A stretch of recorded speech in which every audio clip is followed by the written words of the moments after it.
Did you know that your gut is like your body's second brain? It affects your energy levels, your mood, and even your immune system. But here's the kicker. If your colon isn't happy, your whole body feels it. Bloating, fatigue, digestive issues. Sound familiar? Today, we're diving deep into colon health, what's messing it up, how to keep it in top shape, and why taking care of it now could literally add years to your life. Trust me, you don't want to miss this episode.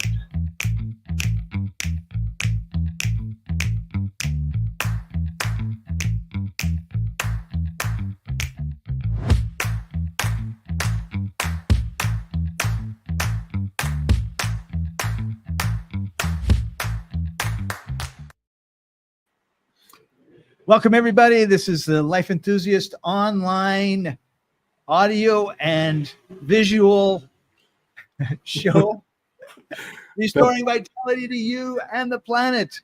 Everybody calls it TV, but I do. Everybody calls it podcast, Scott.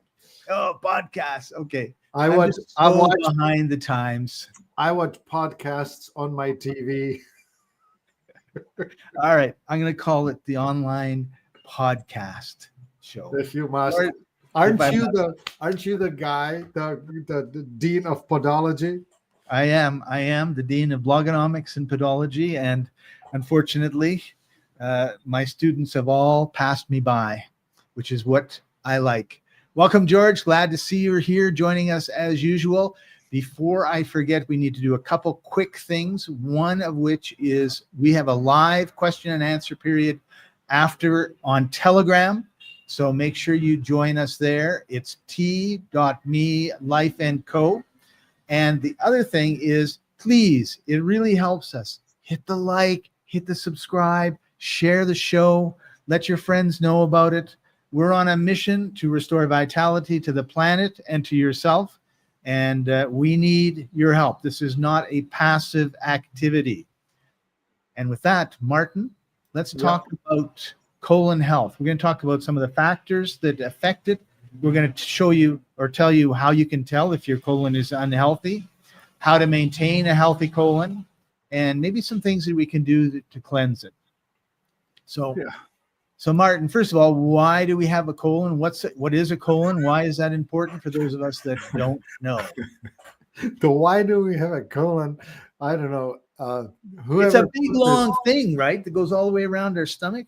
Yeah.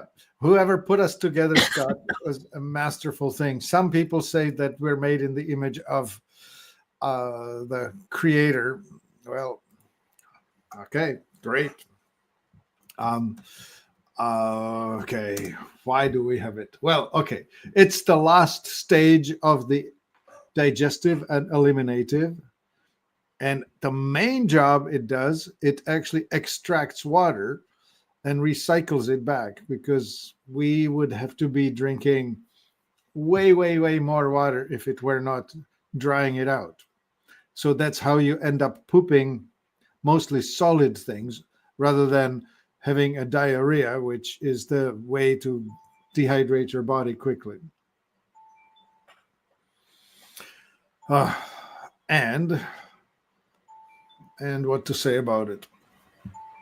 Multiple roles.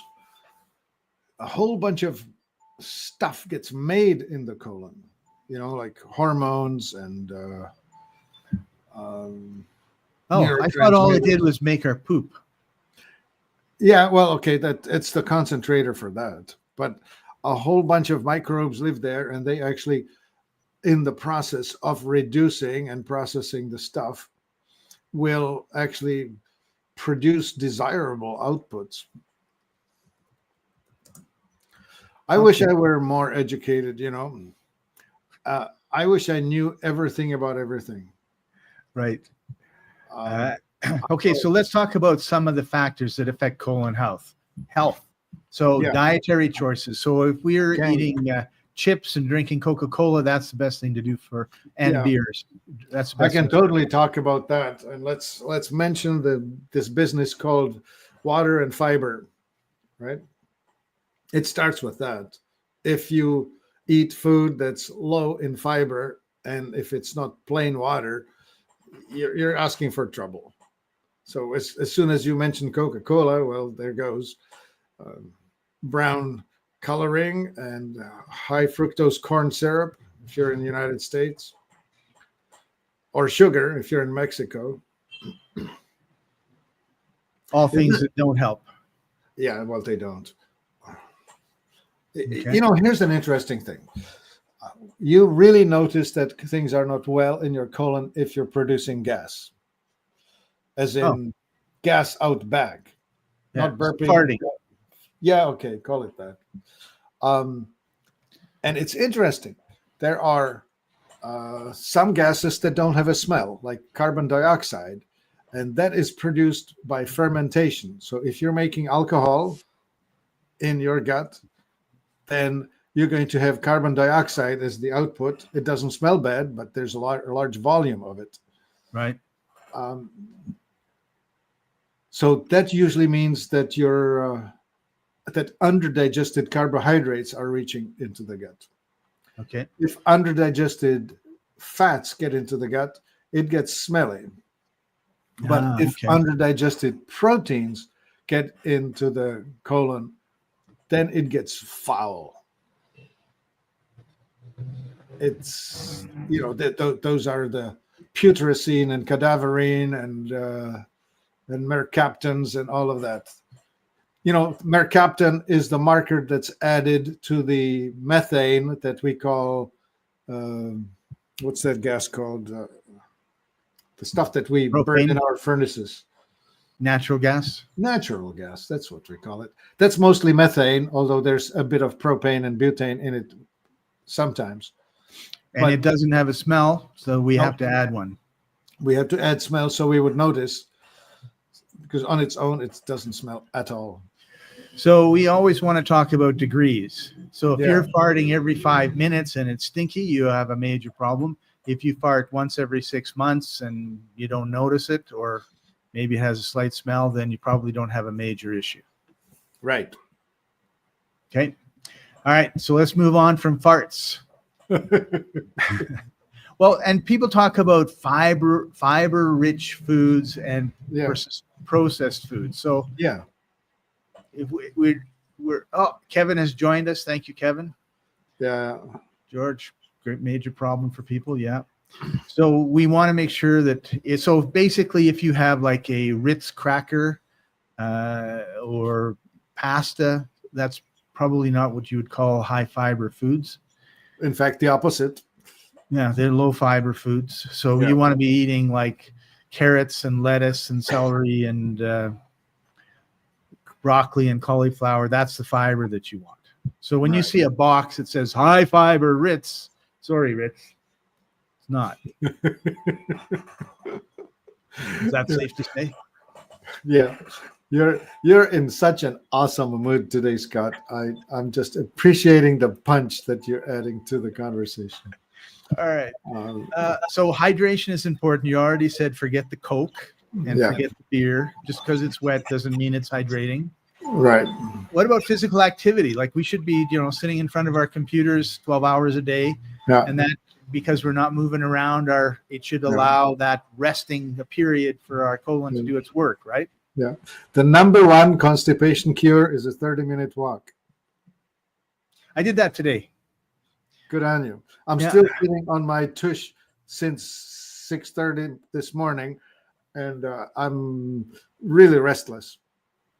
Yeah, it's really nice getting out. What I do is I have a map, and I pick a spot on the map, and I say I'm going to try to. My plan is to walk there and back, and I know that's a mile or 2 miles or whatever it is. Today, there's another spot on my map, and they make fresh beet juice with a bunch of good stuff in it, and they also have a ginger shot.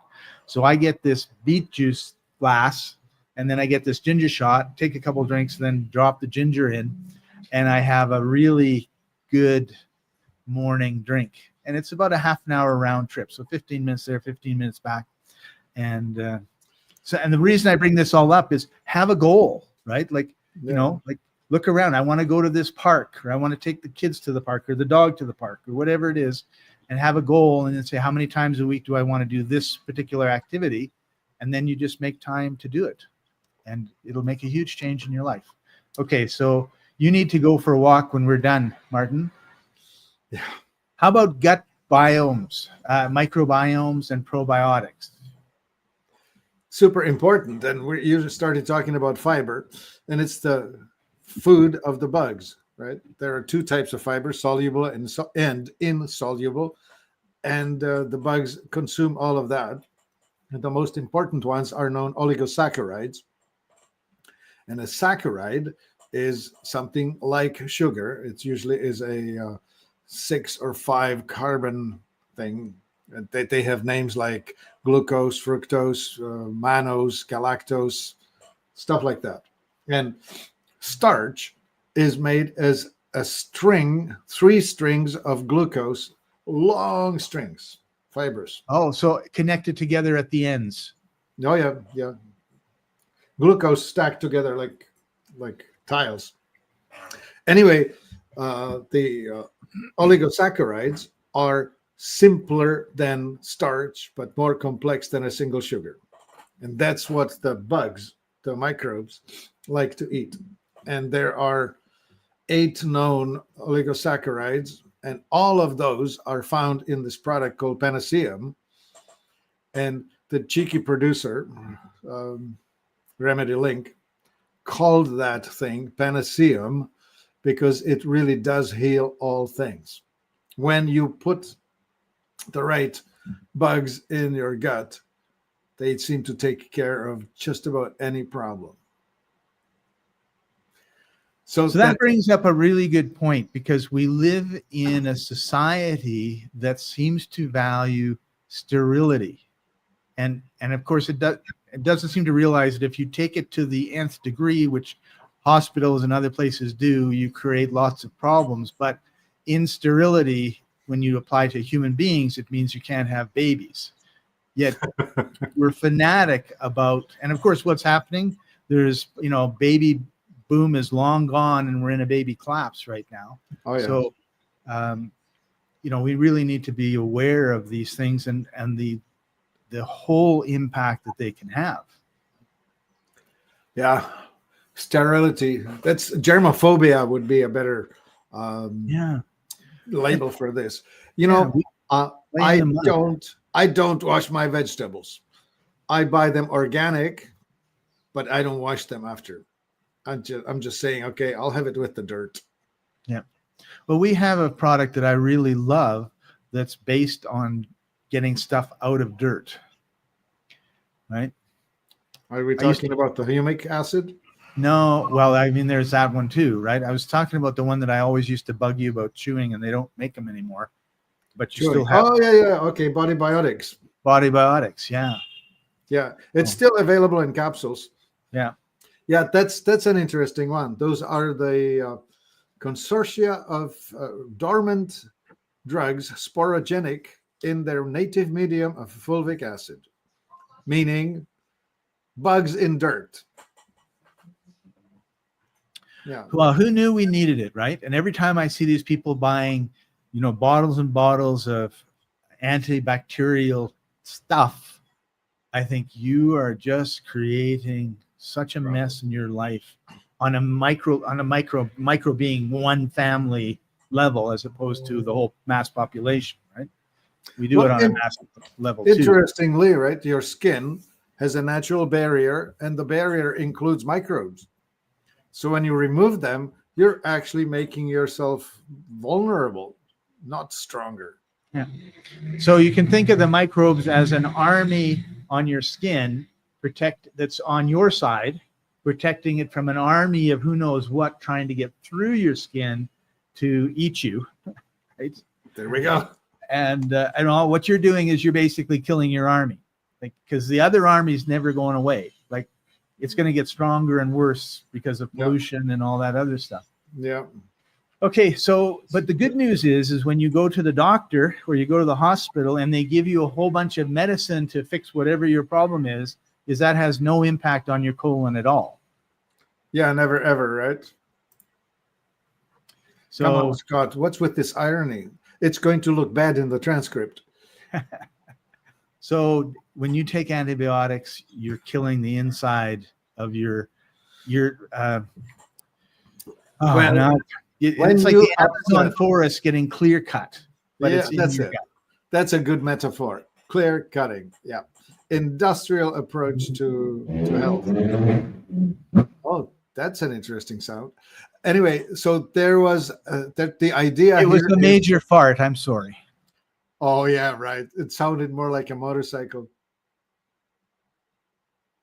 Okay. Well, anyway, so that the deal with the gut, with the microbes, when you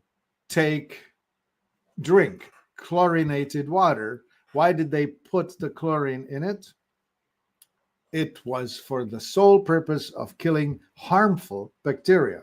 Well, it kills all the bacteria. So when you drink chlorinated water, you're killing it off on the inside.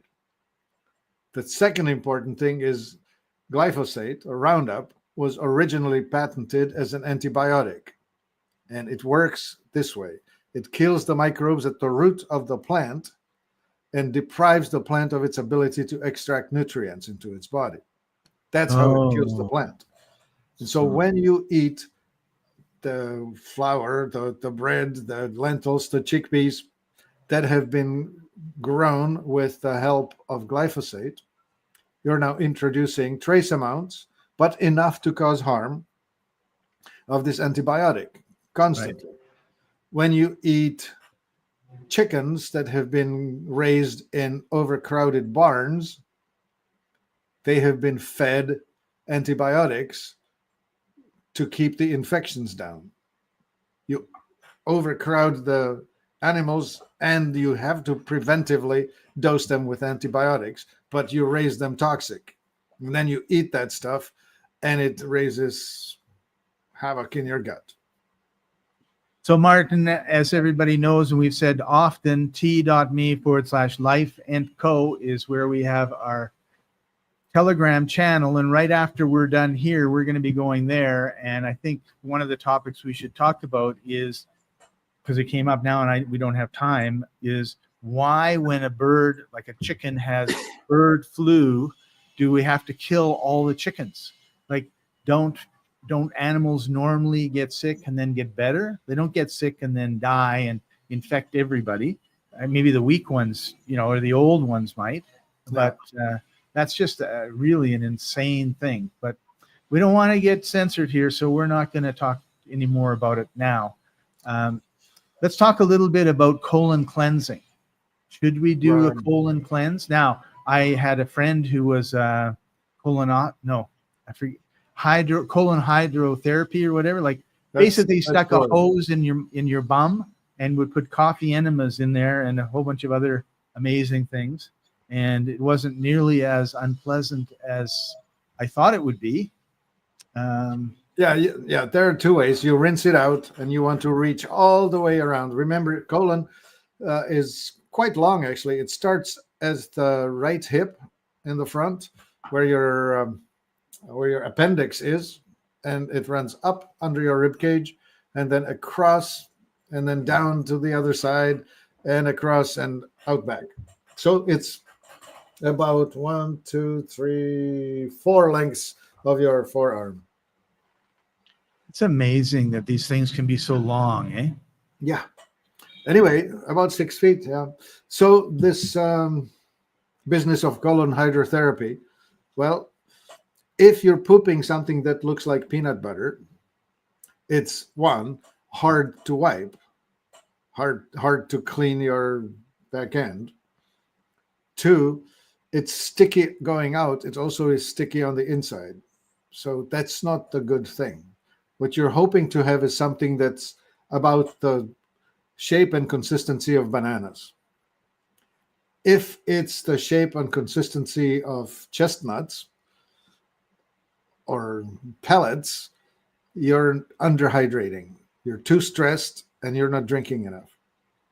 If it's too wet, you are too parasympathetic. You're moving too fast. You're under dehydrating. So if you're pooping out porridge, that's too runny. Okay, not enough water removed. It's moving too fast. Not enough nutrients taken out. Anyway, so if you are And if it's like a brick, all right, yeah, if it's like a brick, I can tell you from experience, because that's the way it was in my 20s, at teenage and 20s, you're eating too much white bread. And it just turns into a cement paste. By the time it takes the water out, it is a solid brick. You're going to get hemorrhoids and grunting and pain and ouch, as George says. It's very, very unpleasant. And I have to tell you, Martin, that the cure for it for me, because I haven't had it for decades, has been the Excella line of products. Once I got off of bread and less carbs, and not off of bread, that's really not fair to say, but lowered my bread intake, and I got on the Excella foods, it was like a miracle. I don't think I've ever told you this, but it was a miracle. Yeah, we have not done enough talking about your poop, Scott. That's clearly been missing in our relationship. And as George says, ouch. Yes, George, unpleasant. Yeah. So, Ouch okay. Indeed. Well, anyway, so if you're pooping peanut butter, you are coating the inside walls of your gut with this peanut butter, and the body is having to suck its water through all of that. Yeah, very unappetizing. Well, and also now you've got this really bad stuff that's stuck on your colon, which means stuff is going to grow, that weeds are going to grow that you don't want, which is going to bring you into, colon cancer and all these other problems, the polyps and all that sort of stuff. Yeah. And the other thing that happens is called mucoid plaque, PLAQUE, plaque. And it's essentially a coating. It's like an inner skin. If you could visualize a snake shedding its skin, this is the opposite. This is on the inside, but it's like that. And if you do a proper colon cleanse that will restore full function, you will end up pooping out something that's about 5 feet long, that's usually black, and it's got all kinds of, it looks like rope. Anyway. Yeah, some people have it in there, not some, many. It needs to come out. Yeah, and the cool thing about doing the hydrocolon therapy, or however she calls it, anyway, is there's a tube that comes out, so basically whatever comes out of you goes in this tube, and there's a window, so you can actually see what's going out. And I was always incredibly disappointed because, of course, I'd been using the Excella products, which is why I would just get the little bit of stuff coming out, right? And she would be talking about people where it was just like gross. Yeah. I don't want to talk about it. So go get the hydrotherapy and see what happens. And if you've got all this really bad stuff coming out of you, and she'll probably tell you to go again, but start taking the Excella products and the greens and the juices, and it'll really help. Yeah. So Martin, we have 6 minutes left, and usually this is the part we rush. So we rushed the other part so that we could talk a little bit about the Remedy Link products. And I'm not sure which one we want to talk about, but these are them, and we're going to put the link in the comments.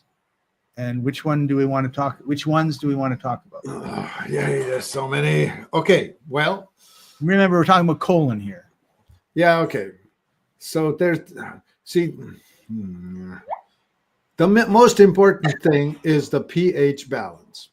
You want to make sure that the poop that's coming out of you is less alkaline than 6.5, or it's somewhat acidic, because 7.0 is neutral, 6.5 is slightly acidic, and anything above that is too alkaline.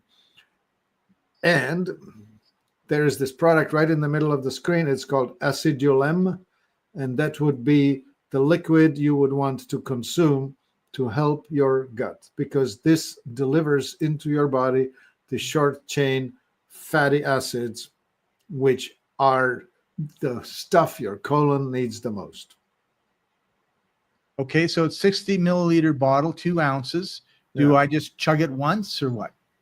Could you click on the instructions tab right there? There, we just explain it. This syringe may be used. Yeah, he should have included a syringe, but he didn't. Inject 50 milliliters of the diluted rectally. You are giving yourself a colonic, and you first mix 1 teaspoon of this into a gallon of water. Okay. And then So this is concentrated stuff. Yeah. Mm-hmm. Okay. Take the diluted mix as your enema. This is the gold treatment of the colon hydrotherapy. Right. Cool. That's what this is. And just That's so people how you know, rebuild it. we have the description of what it is. We have what's in it, so you can see lactic, acidic, butyric, and propionic. Yeah. And then we have articles, so you can find out more about these, and scientific references. Oftentimes there'll be a long list of scientific references, because we don't do things we don't guess. We don't say you should stay 6 feet apart of everybody because, it sounds good, and we can't think of anything else to get people to do when they have a cold. We actually go and have people that do serious science, and then they create these products, and we make them available to you. All right. So, if you go back one step, you will also see there should be protein, I'm just scanning through it. Okay. So the panaceum, I mentioned the panaceum, that's right at the top now. That's the mucopoly. No, not mucopoly. These are the oligosaccharides. These are the things Parasites. that's important, of course. But it's just an overall improved digestion, improved elimination. This is a healthy inner terrain, as we say. So if you have problems, this is one of the ways to go. And where are we now? You want me to scroll down? Yeah, scroll down one more time. And there we have Lactimet on the right side. That's the one that will include lactic acid. This time not in an enema, but you can swallow them. They come in drops. And not drops, capsules. And that's, again, pushing a small intestine detox. Yeah. Yep. So, Martin, how often would you do a small intestine detox? Would it be like one week, once every 3 months, or ongoing? Well, it really depends on how well the stuff is moving, right? If everything is very regular and happy and doesn't smell and has a reasonable shape, and you're not bloating and your body weight is okay, then you don't need it at all. And right. But I mean, okay, like what percentage of the population would that be? 0.5? I hope it's better. I don't know. It's you and I, for sure. It's you and I, not 0.5, Martin. Yeah, when you got 400 million people and kids that are eating candy and sugar all day and all night. Yeah. And half of them get drunk on a Saturday night. Yeah. It's like, okay, so those people should do this once a month. Once a month. Okay. Yeah. If you got issue. And I guess the other emphasis on that is you should change your lifestyle to a healthy lifestyle so that you're not having to do this once a month. Yeah. Right? Like we talk about the magic pill. Like, doing this doesn't fix all the bad things that you're doing. I mean, it helps, right? Yeah. But if you're if you're smoking 10 packs of cigarettes, it doesn't really matter what you do. Your lungs are going to be in terrible shape. And if you're eating, candy canes, I don't know why that popped in my head, chocolates all the time, it's not, it's going to be helpful. This. Pop up what Kevin just put up. I have now 30 days of a sort of regularity since using Exla products for the first time in decades. He's got regularity. Yeah, I also find that sea salt, 1 teaspoon in a glass of water in the morning and the Yeah. apple fiber, the X-Labs apple There you fiber. go. Absolutely. There you go. Mineral Thank you, balance Kevin. and fiber, water and fiber. Yeah. Yeah, and the salt should not be ignored. So Well, Lactamet. unfortunately, I'm going to have to leave you here Oh yeah, we're late. as usual. All right. Well, thank you everybody for joining us. This has been a really fast-moving episode. He's Martin. I'm Scott. He's the health coach. Get to life-enthusiast.com. Give them a call. They answer the phone. They have a team of coaches that'll help you. We are live every Thursday, 2:30 p.m. Eastern Time.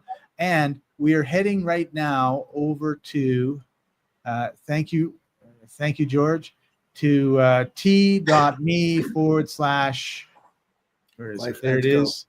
Life and Co. I'll put this into the comments. Come and Bye-bye. join us, and we'll be uncensored, and we'll be telling you exactly what we think about everything. Bye for now. See you next week.